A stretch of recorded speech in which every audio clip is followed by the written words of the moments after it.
বন্ধুরা, রুম্পি আমাদের জন্য আজকে দুপুরবেলা কি রান্না করেছো? রুম্পি, তুমি আজকে আমাদের জন্য কি রান্না করেছো? বন্ধুরা, শুভ দুপুর। দেখো আজকে রাধারানীমা মুসলমান কৃপায় কি আয়োজন হয়েছে।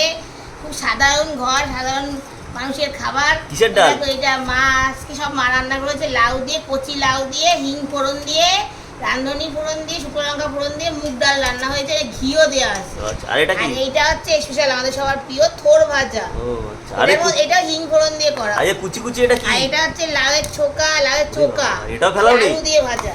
এটা চাটনি, এটা সেই প্রসাদ জন্মাষ্টমী। আর ওইটা কি? এটা হচ্ছে উচ্ছে চচ্চড়ি, এটা ফ্রিজে ছিল, এটা মাম্মাম খাবে। এখানে লেবু আছে, আজকে আর সিলাড নেই, আর গরম ভাত। আর এখানে যাবে এক চিংকারি। ওরে বাবা, পাপড় আছে। পাপড় পাপড়। এই হচ্ছে আজকে আমাদের দুপুরবেলার খাবার। গরিব ঘরের, গরিব আয়োজন, সাধারণ ঘরের খাবার। কেন আমরা গরিব মানুষ, আমাদের যখন যেরকম জোটে তখন সেরকম খাই। রাধে রাধে, শুভ রাধে। তোমাদের ভিডিওটা ভালো লাগলে একটা লাইক করো। হ্যাঁ, লাইক কমেন্ট করো।